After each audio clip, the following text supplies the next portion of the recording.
लाल किल्ल्यावरून पंतप्रधान नरेंद्र मोदी नेमकं काय बोलणार याकडे खरं तर सगळ्या देशाचं लक्ष होतं।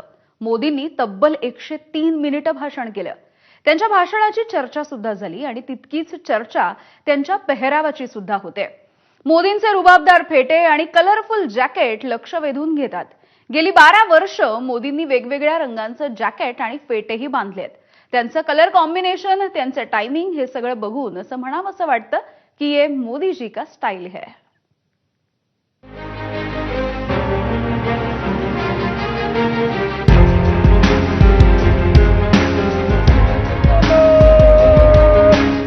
दोन 2014 ते 2025 सलग 12 वर्ष पंतप्रधान या नात्याने पंतप्रधान नरेंद्र मोदी लाल किल्ल्यावरून देशाला संबोधित करतात। पंतप्रधानांनी स्वातंत्र्य दिनाला केलेलं संबोधन हे देशाला देशादर्शन असतं। देशाची राजकीय, आर्थिक, भौगोलिक आणि आंतरराष्ट्रीय धोरणात्मक जोडणी या संदर्भातलं हे भाषण असतं। याही वर्षी या सगळ्या विषयांना हात घालत त्यांनी संबोधन केलं। मात्र मोदींच्या फक्त भाषणाची चर्चा नसते तर इतर गोष्टींची सुद्धा चर्चा होताना पाहायला मिळते। मोदींचं भाषण किती वेळ चालले याची खमंग चर्चा होते, पण तेवढीच उत्सुकता असते मोदींच्या पेहरावाची।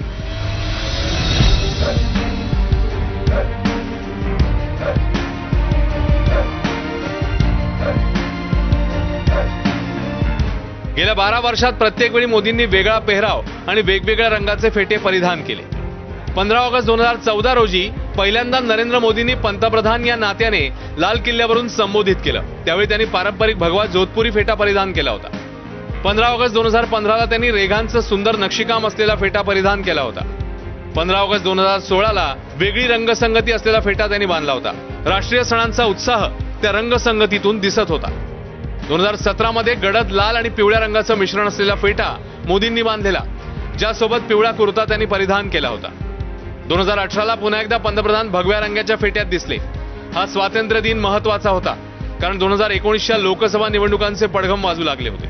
2019च्या निवडणुकांमध्ये दुसऱ्यांदा पंतप्रधानपदी निवडून आल्यावर बहुरंगी फेटा मोदींनी परिधान केला होता, तर त्यांच्या गळ्यात केशरी गमछा होता। 2020 मध्ये कोविडच्या काळात जेव्हा लॉकडाऊन होता तेव्हा मोदींचा अत्यंत साधा वेश होता। केशरी आणि क्रीम रंगाचं कॉम्बिनेशन त्यांच्या फेट्यात होतं। त्यावेळच्या गाईडलाईन्सनुसार पंतप्रधानांनी आपलं तोंड देखील झाकलं होतं। 2021 मध्ये भगव्या रंगासोबत गुलाबी रंगाचं कॉम्बिनेशन असलेला फेटा त्यांनी बांधला होता, तर 2022 मध्ये अत्यंत वेगळा आणि लक्षवेधी फेटा मोदींनी बांधला होता, ज्यात पांढऱ्या रंगावर राष्ट्रध्वजातल्या 3 रंगांचे पट्टे होते। 2023 मध्ये पंतप्रधान मोदींच्या फेट्यात राजस्थानी बांधणी प्रिंट पाहायला मिळाली। त्यात पिवळा, भगवा, जांभळा, हिरवा आणि लाल रंगाच्या छटा होत्या। 2024ला मोदींच्या फेट्यात लहरिया पॅटर्न दिसला, ज्यात लाल, पिवळा आणि हिरव्या रंगाची उत्कृष्ट रंगसंगती होती। तर यावर्षी 2025ला संपूर्ण भगवा फेटा आणि भगव्या रंगाचं जॅकेट मोदींनी परिधान केलं। भगवा रंग हा शौर्याचं प्रतीक आहे। सध्या देशांतर्गत आणि आंतरराष्ट्रीय स्तरावरून भारताचे जे हितशत्रू भारताला नामोहरम करू इच्छितात त्यांच्यापुढे आम्ही झुकणार नाही आणि आलेल्या प्रत्येक आव्हानाला शौर्याने आणि धीराने तोंड देऊ, हाच संदेश मोदी देऊ इच्छितात का, याची चर्चा सध्या सगळीकडे सुरू आहे। मोदींचा पेहराव, त्यांचं कलर कॉम्बिनेशन, त्यांचं टायमिंग सारं काही विशेष असतं। ते पाहून असं म्हणावंसं वाटतं की ये मोदी जी का स्टाइल है। ब्युरो रिपोर्ट, ABP माझा।